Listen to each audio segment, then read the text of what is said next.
Hello friends, Radhe Radhe, good morning. आज मैं एक कहानी शेयर करूंगी, चंदन का बाग। एक राजा जो बहुत परोपकारी थे, उनके पास बहुत सुंदर विशाल चंदन का बाग था, जिससे हर वर्ष उनको सस्ते रुपयों का चंदन और देशावरों को जाता था, जिससे तेल और इत्र तैयार किए जाते थे। ये एक प्रेरक कहानी है, चंदन का बाग। एक रोज राजा उनके सैनिकों के साथ घोड़ों पर सवार होकर अपने प्रजानन का हाल जानने के उद्देश्य से महल से निकले। लौटते समय बहुत अंधेरा हो गया था, तो वो मार्ग में भटक गए और एक घने जंगल में जा पहुंचे। उन्होंने जंगल में एक भील और उनकी पत्नी को झोंपड़ी बनाए रहते हुए देखा। राजा को अपने समीप देखकर भील ने बड़े ही स्नेहपूर्वक उनका आदर सत्कार किया और सभी सैनिकों और राजा के लिए जल, आसन, फल, कंदमूल का प्रबंध किया।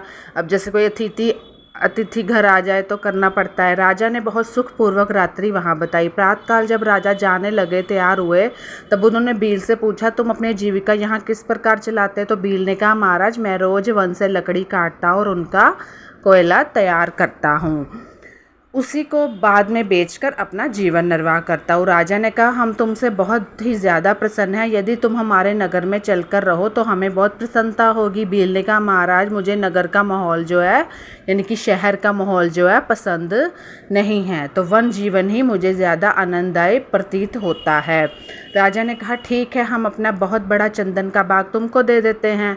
वहीं जाकर तुम अपना जीवन निर्वाह करो, ये तुम्हारे लिए बहुत अच्छा रहेगा।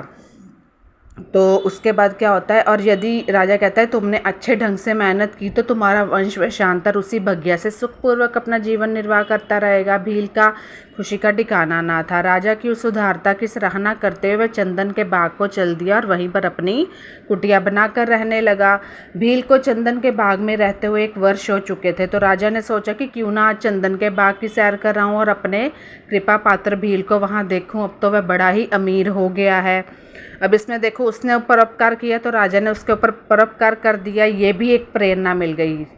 हजारों रुपए साल की आमदनी पाकर अब तो वह ठाट बाट से रहता होगा, राजा ने सोचा। राजा चंदन की बाग पर पहुंचकर देखता है कि पूरा चंदन का बाग उजड़ चुका है और बस कुछ बचे हुए पेड़ बचे हैं और कोयले का खदान बन चुका है। राजा को भील से ऐसी उम्मीद नहीं थी। वो यह दृश्य देखकर दुखी हुए। उन्होंने थोड़ा आगे बढ़कर भील से पूछा, यह क्या कर दिया तुमने? तो बगिया कैसे उजड़ गई और तुम्हारी दशा क्या हुई पड़ी है? मतलब कि मैंने तो तुम्हें चंदन का बाग दिया था। भील बोला, महाराज, आपका बहुत बहुत धन्यवाद कि आपने मुझे यह बाग दिया। पहले मुझको वन में जाकर लकड़ी काटने पड़ते और कोयला बनाकर कोसों चलकर आता था, लेकिन अब यहाँ पास ही लकड़ी काट लेता हूँ। मतलब बुद्धि तो यूज़ ही नहीं करी ना उतने, और कोयला बनाकर नगर में बेच आता हूँ। परंतु अब तो 2 पेड़ शेष बचे हैं। कृपा कोई दूसरी वाटिका हमें बताइए जिससे वहाँ जाकर मैं डेरा लगा सकूँ। इतना सुनते राजा क्रोध में आ गया और भील की मूर्खता पर बहुत ज़्यादा उनको दुख हुआ कि उन्होंने किस मोटिव से उसको चंदन का बाग दिया था। राजा ने भील से कहा, अरे मूर्ख, तुमने इस लाखों की संपत्ति का नाश कर दिया और अब दूसरी वाटिका की उम्मीद करते हो? तू जा और उसी जंगल में अपना जीवन यापन कर। भील बोला, क्यों, क्या हुआ महाराज? उसको पता नहीं था ना हुआ क्या, मैंने क्या अपराध किया? लकड़ियों को कोयले के सिवाय और किस कार्य में लाया जा सकता है? तो राजा ने कहा, अच्छा, जाओ, इस बचे हुए वृक्ष में से एक छोटी सी लकड़ी काट लो और उसे बाजार में पंसारी के बेच के आओ। तो भील बाजार में पहुंचा और पंसारी को एक छोटी सी लकड़ी का टुकड़ा दे आता है।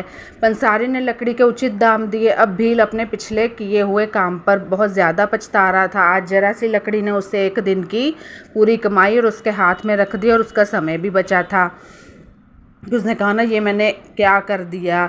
भील रोनी सूरत लिए राजा के पास गया और उनके चरणों में गिरकर कहने लगा, महाराज, कृपया मुझे क्षमा करें, मैंने स्वयं का नाश कर डाला है।